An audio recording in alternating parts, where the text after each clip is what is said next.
স্বাগত জানাচ্ছি আজকের এই নতুন গভীর আলোচনায়, মানে আমাদের আজকের এই ডিপ ডাইভে।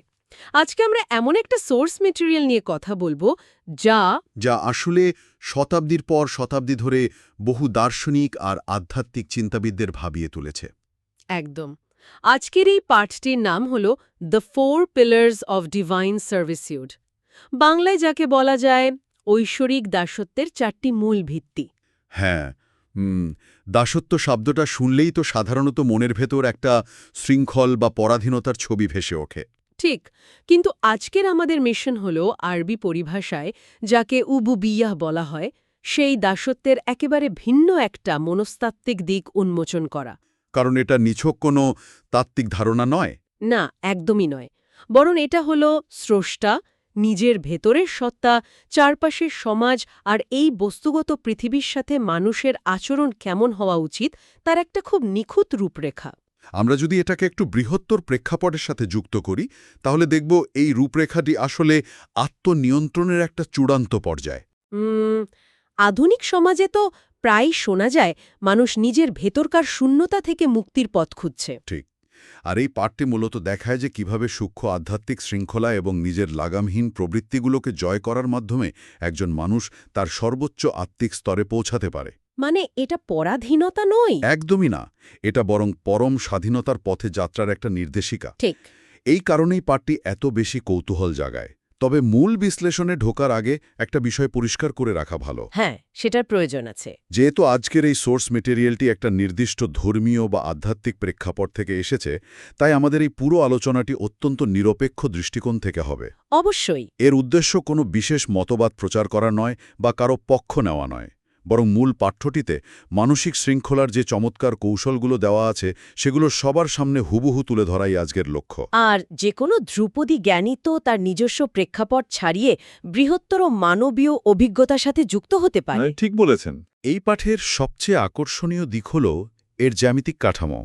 মানুষের সমগ্র আচরণকে এখানে মূলত 4টি প্রধান পিলারে ভাগ করা হয়েছে। স্রষ্টার সাথে আচরণ, নিজের সত্তার সাথে আচরণ, সাধারণ সৃষ্টির সাথে আচরণ এবং এই বস্তুগত জগতের সাথে আচরণ। আর সবচেয়ে ইন্টারেস্টিং ব্যাপার হল এই প্রতিটি ভাগের অধীনে আবার 7টি করে সুনির্দিষ্ট নীতি রয়েছে। মানে সব মিলিয়ে 28টি নীতির এক বিশাল ক্যানভাস। হ্যাঁ, 28টা নীতি। 28টি নীতি সবগুলো হয়তো আজ আমরা স্পর্শ করতে পারবো না, তবে প্রতিটি পিলারের সবচেয়ে গুরুত্বপূর্ণ নীতিগুলো নিয়ে অবশ্যই কথা বলবো। চলুন প্রথম স্তরটি দিয়ে শুরু করা যাক, স্রষ্টার সাথে আচরণের স্তর। হ্যাঁ, এখানে যে 7টি নীতির কথা বলা হয়েছে তার একেবারে মূলে রয়েছে স্রষ্টাকে তার প্রাপ্য দেওয়া, তার আদেশ নিষেধের সীমানা রক্ষা করা এবং তার সিদ্ধান্তের সন্তুষ্ট থাকা। এই জায়গাটিতে একটু থামা প্রয়োজন মনে হচ্ছে, কারণ আধুনিক মানুষ তো প্রতিনিয়ত সবকিছুর নিয়ন্ত্রণ নিজের হাতে রাখতে চায়। হ্যাঁ, কন্ট্রোল ফ্রিক যাকে বলে। ঠিক। আর এই পাঠ বলছে সবকিছুর চূড়ান্ত সমর্পণ বা স্যারেন্ডার করার কথা। এটা চমৎকার একটা মনস্তাত্ত্বিক বিষয়। দেখুন, আধুনিক জীবনের অন্যতম বড় সমস্যা হল অ্যাংজাইটি বা চরম উদ্বেগ। অ্যাংজাইটি তো এখন ঘরে ঘরে। হ্যাঁ, মানুষ যখন মনে করে তার জীবনের প্রতিটি ঘটনার ফলাফল সম্পূর্ণ তার নিজের নিয়ন্ত্রণের উপর নির্ভরশীল, তখন সেই বোঝাটা অনেক ভারী হয়ে যায়। খুব সত্যি কথা। প্রথম পিলারের এই নীতিগুলো, যেমন সৃষ্টার দেওয়া নিয়ামতের প্রতি কৃতজ্ঞ থাকা, তার পরীক্ষায় ধৈর্য ধারণ করা, এগুলো মূলত মানুষের ভেতরের সেই নিয়ন্ত্রণহীনতার ভয়কে দূর করে। মানে কেবল তাকেই পাওয়ার আকাঙ্ক্ষা করা। ঠিক। যখন কেউ গভীরভাবে বিশ্বাস করে যে এক চূড়ান্ত সত্তার সবকিছু নিয়ন্ত্রণ করছেন এবং সেই সত্তার প্রতি সে নিজের অহংকারকে বিলীন করে দেয়, তখন ফলাফল নিয়ে তার আর কোনো ব্যক্তিগত অস্থিরতা থাকে না। এটা অনেকটা বিমানে ভ্রমণ করার মতো একটা ব্যাপার। বিমানে মানে? হ্যাঁ, মানে ধরুন পাইলটের উপর যখন যাত্রীর পূর্ণ আস্থা থাকে, তখন কিন্তু তার আর বিমান চালানো নিয়ে কোনো দুশ্চিন্তা থাকে না। অসাধারণ একটা উদাহরণ। হ্যাঁ, পরম সমর্পণের জায়গাটা ঠিক এমনই। আর এই জায়গা থেকেই সম্ভবত দ্বিতীয় স্তরের ধারণাটি এত বেশি প্রাসঙ্গিক হয়ে ওঠে। দ্বিতীয় স্তর মানে নিজের সাথে বা নিজের নফসের সাথে আচরণের জায়গাটা। হ্যাঁ, নফস বলতে এখানে মানুষের ভেতরের প্রবৃত্তি বা ইগোকে বোঝানো হয়েছে। এই পিলারের নীতিগুলো তো রীতিমতো বর্তমান সময়ের জীবনধারার সাথে সাংঘর্ষিক। পুরোপুরি সাংঘর্ষিক। এখানে বলা হয়েছে প্রবৃত্তি যা ভালোবাসে তা থেকে নিজেকে সরিয়ে রাখার কথা, আধ্যাত্মিক শৃঙ্খলা বজায় রাখার কথা এবং নিজের ক্ষতি বা কষ্ট সহ্য করার কথা। বর্তমান যুগের ভোগবাদী দর্শনের সাথে এর বৈপরীত্যটি আসলেই খুব স্পষ্ট। হুম। এখনকার পপ কালচার তো আমাদের প্রতিনিয়ত শেখায় সেলফ কেয়ার বা নিজেকে প্রশ্রয় দেওয়ার কথা। হ্যাঁ, প্রবৃত্তি যখন যা চাইছে তাকে তখনই তা দেওয়া, তা সে কোনো খাবার হোক বা বিনোদন, সেটাকেই এখন ব্যক্তিগত স্বাধীনতা বলে মনে করা হয়। কিন্তু এই ধ্রুপদী পাঠটি একটা সম্পূর্ণ ভিন্ন আয়নায় বিষয়টা দেখায়। এটা বলছে প্রবৃত্তিকে ক্রমাগত প্রশ্রয় দেওয়ার মানে হল মূলত নিজের কামনা বাসনার দাসত্ব গ্রহণ করা। এই বিষয়টা নিয়ে আরেকটু গভীরে যাওয়া যায়। যেমন ধরুন, গভীর রাতে যখন মস্তিষ্ক জানে যে ঘুমানো প্রয়োজন, কিন্তু ঘন্টার পর ঘন্টা সোশ্যাল মিডিয়ায় স্ক্রল করা চলতে থাকে। হ্যাঁ, তখন হয়তো মনে হয় যে আমি আমার নিজের ইচ্ছায় বিনোদন নিচ্ছি, এটাই আমার স্বাধীনতা। কিন্তু বাস্তবে সেখানে ডোপামিন নামক এক রাসায়নিক উপাদানের দাসত্ব তৈরি হচ্ছে। ঠিক।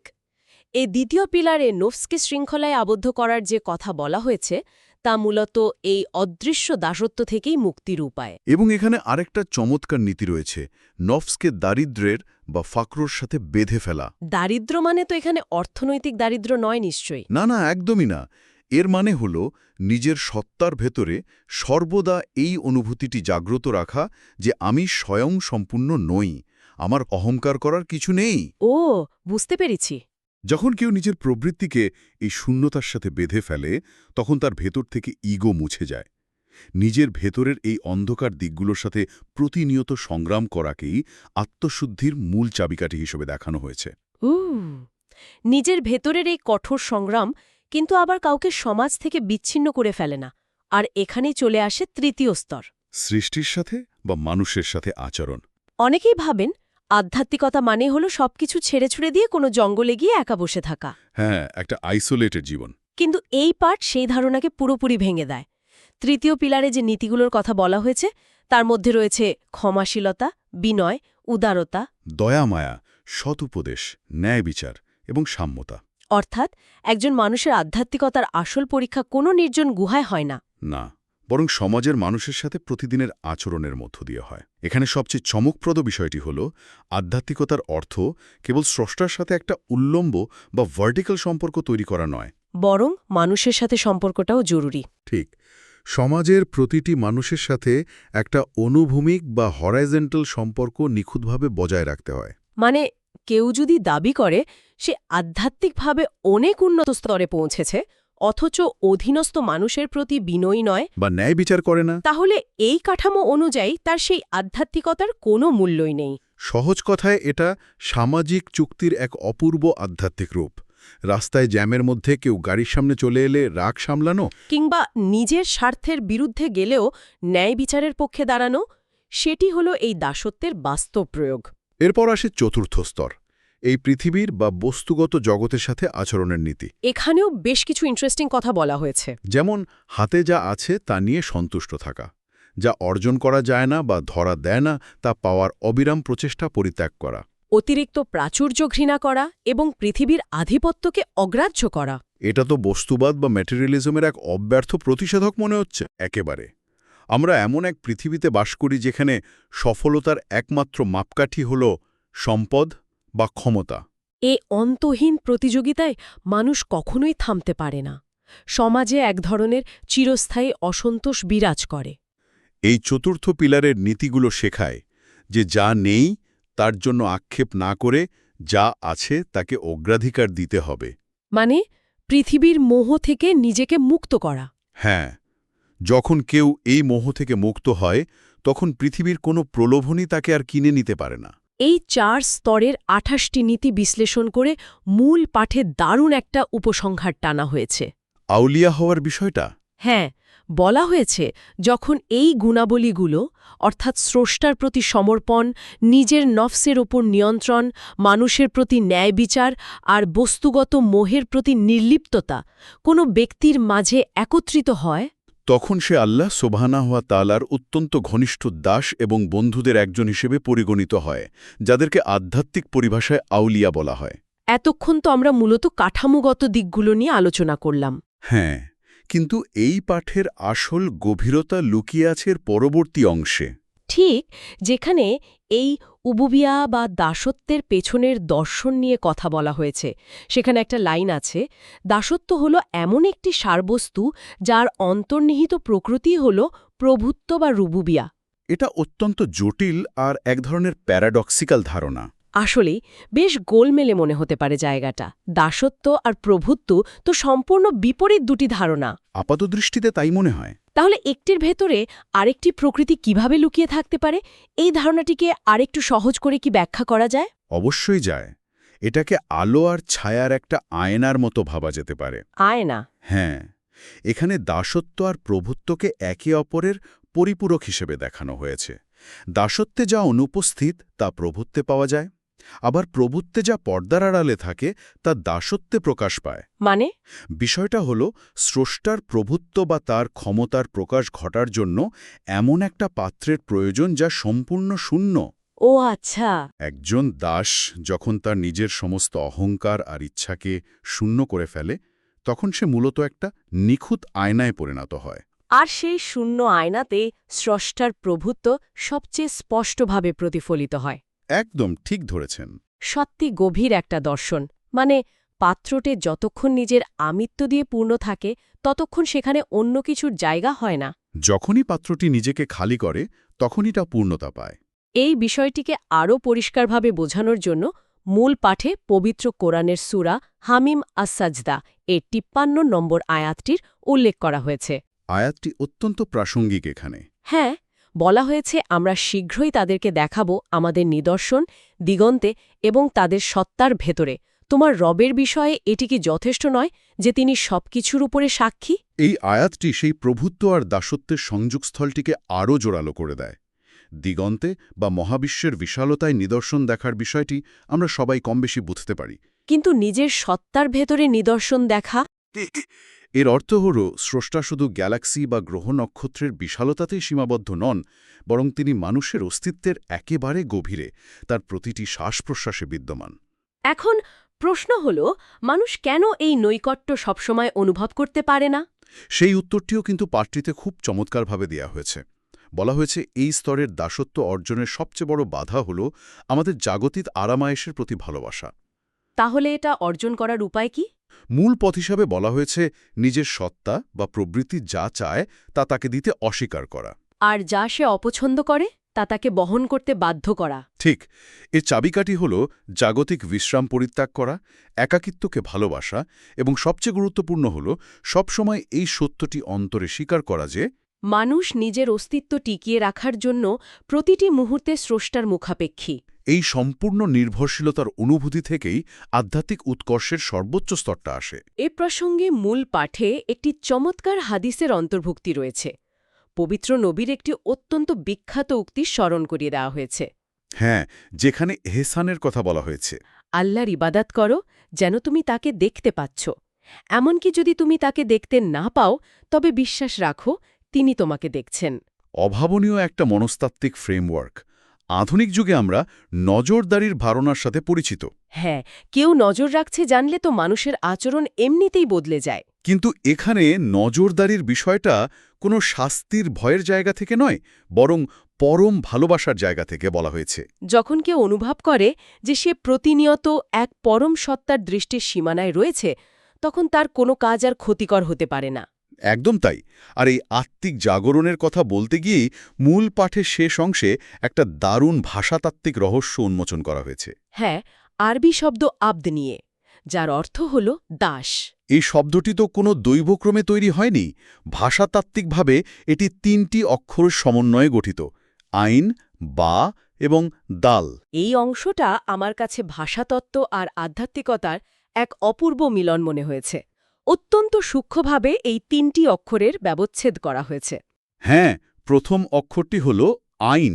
এটি এসেছে আরবি শব্দ ইলম থেকে, যার অর্থ হল গভীর জ্ঞান। অর্থাৎ একজন প্রকৃত আব্দ বা দাসের প্রথম বৈশিষ্ট্যই হল অজ্ঞতা নয়, বরং জ্ঞান। স্রষ্টা এবং তার সৃষ্টি সম্পর্কে গভীর জ্ঞান ছাড়া এই যাত্রাই শুরু হতে পারে না। এরপর আসে দ্বিতীয় অক্ষর বা। এটি এসেছে বাইন শব্দ থেকে, যার অর্থ হল দূরত্ব বা বিচ্ছিন্নতা। এখানে দূরত্ব বলতে সমাজ থেকে পালিয়ে যাওয়া বোঝায় না, বরং নিজের ভেতরের জগৎকে জাগতিক মোহ আর ক্ষমতার লোভ থেকে বিচ্ছিন্ন করার কথা বলা হয়েছে। আর সর্বশেষ অক্ষরটি হল দাল। এটি এসেছে দুনু শব্দ থেকে, যার অর্থ হল নৈকট্য বা খুব কাছাকাছি হওয়া।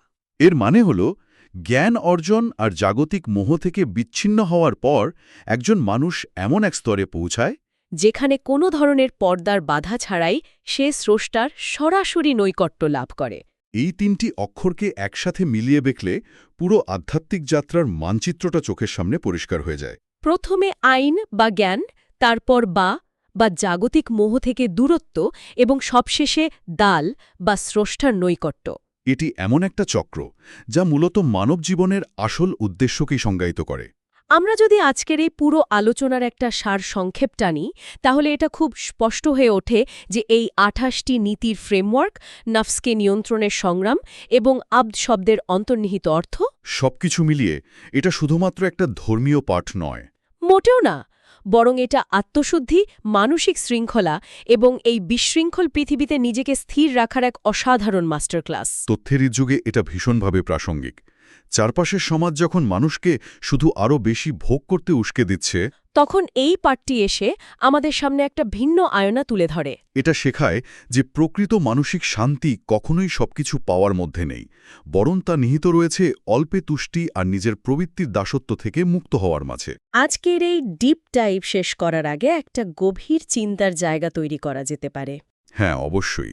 আজকের আলোচনা থেকে তো একটা বিষয় পরিষ্কার যে নিজের অহমিকা এবং প্রবৃত্তিকে তার অসীম চাওয়া থেকে বঞ্চিত করার মাধ্যমে প্রকৃত স্বাধীনতা পাওয়া সম্ভব। চরম সত্য কথা। তাহলে একবার গভীরভাবে ভাবার বিষয় হল, বর্তমান আধুনিক সমাজ প্রতিনিয়ত যে আরামায়েশ, নিরবচ্ছিন্ন বিনোদন আর সব সময় ডিজিটাল দুনিয়ায় সংযুক্ত থাকার যে প্রলোভন দেখাচ্ছে, হ্যাঁ, স্ক্রিন টাইম আর কনজিউমারিজম, ঠিক তা কি আসলেই আধুনিক মানুষকে মুক্ত করছে, নাকি এই তথাকথিত স্বাধীনতার মোড়কে সমাজ মূলত এক অদৃশ্য, আরামদায়ক আর চরম আসক্তিকর দাসত্বের শৃঙ্খলে আবদ্ধ হয়ে পড়ছে? এটা সত্যি দারুণ একটা চিন্তার খোরাক। সবারই একবার ভেবে দেখা উচিত। এই প্রশ্নটি মনের ভেতরে রেখেই আজকের এই ডিপ ডাইভের এখানেই সমাপ্তি টানা হচ্ছে। চারপাশের চেনা জগৎকে একটু ভিন্ন দৃষ্টিকোণ থেকে দেখার এই যাত্রা অব্যাহত থাকুক। ভালো থাকবেন।